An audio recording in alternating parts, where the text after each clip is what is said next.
কালাইন থানার ঢিলছড়া দূরে কালাইন বাজারের লাগোয়া ধুমকর প্রথম ও দ্বিতীয় খণ্ডের জামে মসজিদের দানবাক্সের তালা ভেঙে একই সাথে পরপর দুঃসাহসিক চুরিকাণ্ডকে ঘিরে বৃহত্তর কালাইন অঞ্চলে আতঙ্ক ছড়িয়ে পড়েছে। ধুমকর প্রথম খণ্ডের জামে মসজিদে চুরি করতে গিয়ে ধরা পড়ল সুরেশ চক্রবর্তী ওরফে ভুমুল নামের সন্দেহজনক এক চোর। উভয় মসজিদ পরিচালন কমিটির কর্মকর্তারা সহ পশ্চিম ধুমকর এলাকার ভিডিপি কর্মকর্তাদের দেওয়া বয়ান মতে কালাইন ধুমকর এলাকার দুটি জামে মসজিদে গত রাতে পরপর চুরিকাণ্ড সংগঠিত হয়। এইসব ঘটনায় জড়িত থাকার সন্দেহে কাঠিগোড়ার কাতির রাইলের বাসিন্দা সুরেশ চক্রবর্তী ওরফে ভম্বুলকে আটক করার পর ভিডিপি সম্পাদক ঘটনার বিবরণ লিপিবদ্ধ করে কালাইন থানায় এক এজাহার দায়ের করে সুরেশকে পুলিশের কাছে সমঝে দেন। এতে উপস্থিত ছিলেন উভয় মসজিদ কমিটির কর্মকর্তারা। প্রাপ্ত খবর মতে নৈশ প্রহরারত ভিটিপির কর্মীরা প্রহরা দেওয়ার সময় ওই ব্যক্তিকে দেখে ভিটিপির কর্মীদের সন্দেহ জাগে। সঙ্গে সঙ্গেই তাকে আটক করে জিজ্ঞাসাবাদ করেন ভিটিপি কর্মীরা। এরপর মসজিদের দানবাক্সের তালা ভেঙে দেখে সিসিটিভি ফুটেজ খতিয়ে দেখা হয়। এতে বেরিয়ে পড়ে চুরিকাণ্ডের ঘটনার সঙ্গে জড়িত সুরেশ ওরফে ভম্বলের দৃশ্য। সঙ্গে সঙ্গেই কালাইন থানায় খবর দেওয়া হয়। খবর পেয়ে ঘটনাস্থলে ছুটে যায় পুলিশ। আটক সুরেশকে পুলিশের হাতে সমঝে দেন ভিডিপি কর্মকর্তা সহ উভয় কমিটির কর্মকর্তারা। হিলাল চৌধুরীর প্রতিবেদন, RTN বরাক লাইভ, কালাইন। আমরা তো দুমকর বিডিবি পাড়া চলে পাড়া চলা অবস্থায় আমরা বিডিবির এরা রানিং দিতে গিয়া তারা করছে যে একটা মানুষ অনুমান করা গেছে যে একটা মানুষের পাওয়ার পরে তারা জিজ্ঞাসাবাদ করতেন, তখন সেই দান বাস্করটা কিছু একটু সরে গেছে গিয়া সরতে গিয়া কে কইতে গিয়েছো কিতাবর বললো না আমি ওলা আমি তো ওদিক থেকে আই আর ওলা তারা সন্দেহগতভাবে জিজ্ঞাসাবাদ করছে। এরপরে আমার কালাইন বাজারের বিডিবির লোকে যোগাযোগ করছে যেগুলো সন্দেহভাজক একজন ব্যক্তিকে পাওয়া গেছে, আপনারা একটু আইন সাহায্য সহযোগিতা করেন। এরাও তারা 2জন না 3জন চোর জলদি গেছেন। যাওয়ার পরে তারা বিডিবির এরার মতামতে কইছো না তার বেলা করে একটা চেক করো, তাহলে তো মারপিট না করলে তো বারোই তো না, তাহলে এটা চেক করো। চেক করতে সময় দেখা গেছে যে পয়সা বা তারে গিয়া পাওয়া হয়েছে কিতাবপত্র মসজিদের বাস্কটা চেক করো। বাজারের একজন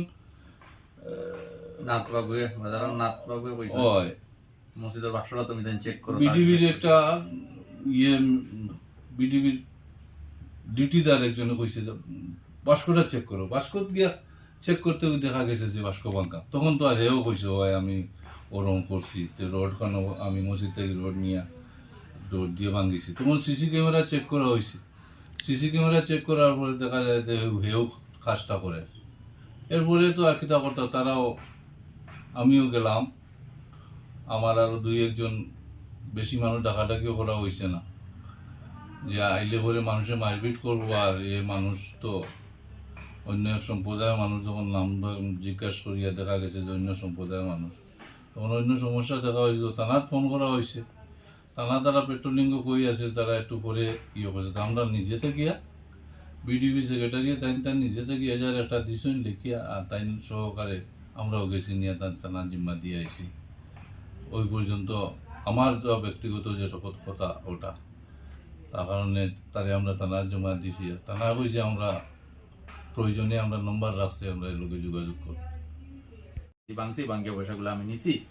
তারপরে আমরা বললাম না সিসিটিভি দেখিলাই সত্যি না মিথ্যা। তখন সিসিটিভি গিয়া দেখছি ঠিক আছে, হে নিচে হে শিকার হয়েছে। ও তারপরে বিডিবির সেক্রেটারি আমরা হয়েছি, সেক্রেটারির ওখানে আইসি আইয়া সেক্রেটারি বললে ঠিক আছে তাহলে তারে একটা ইয়া রাখো না, আমি ইজার লেখিয়া আমি নিজে কালাইন থানাত ফোন করছি। তখন তারা অন্যদিকে আসলো, তারা ঘুরিয়ে আইসে। তখন আমরা তারা ইজার লেখে লইয়া বাইরে, তারা বিডিবি বাড়ি যখন বাইরেছেন তখন তারা পাইছেন যে থানা ওদিক থেকে গিয়া নাথবাবু আসলাম, নাথবাবুরে জিগাইলাম। নাথবাবু বলে তুমি থানা তখন আইসো, থানাত নিয়ে দিলাম, আমি ফিসে হইয়া। পরে নাথবাবু ফিসে হইয়া গেছে, বিডিবির সেক্রেটারি লইয়া গেছেন। তারপর যেন সমঝাইয়া দিয়া তা আমরা আইসি। আপনার মানে প্রশাসনের হাতে সমঝাই দেওয়া হয়েছে। এখন আপনারা কি চাই? এখন তো প্রশাসনে তার উপযুক্ত ব্যবস্থা নিত, যেরকম এরকম হয় না এটা দুর্ঘটনা, ওরকম তার যেরকম যেটা করা লাগে করতো, আমরাও চাই আর তার শাস্তি হইতো কেন এইরকম করে। আমরা তারে দরিয়াও তো আমরা কিছু ইয়ে করছি বর্তমান পরিস্থিতি, আর তার নাম টাম জিজ্ঞাসা করিয়া দেখছি যে যে চক্রবর্তী মানুষ। আজকে সকাল হওয়ার পরে আরো কোন রং ধরবো তাড়াতাড়ি আমরা ইয়ে করছি, তারে ধরুন কোনো টর্চারিং তো লাইনও যাওয়াও নাই। আমার জীবনের এক অভিজ্ঞতা যে প্রধান জামে মসজিদের সেক্রেটারি, তো আমার প্রেসিডেন্ট সাহেব যেরকম কইছেন ও সেই ওরকম তারে আমরা ধরছি। ধরার পরে প্রথমে জিজ্ঞাসি তুমি কই থেকে অত রায়, তোমার বাসা কই বলে। আমার বাসা সৌরঙ্গীত, আমি ওটা বাঙ্গা টিন লোয়ার করি আমি গেছিলাম ফেসাজর বাজারও, 15 লাগাল ভাইতাম আর একটু নেশা করি। আমি বলি নেশা করতে অত রাত্রে তুমি 12টা 30 মিনিটও ইনো কিতার লাগি। তখন কইছে না রে বা, আমি বালা মানুষ, আমার ছাড়ি দাও। তখন আমি কইছি না তোমার তো আমি সিনিয়র না, ঠিক আছে তোমার পরিচয় মাত্র কেউ আছে নি চাইকে বলে নাই বলে। তখন আমি বাজার বিটিভি ডাকিছি, ফোন করছি, তারা আইছে।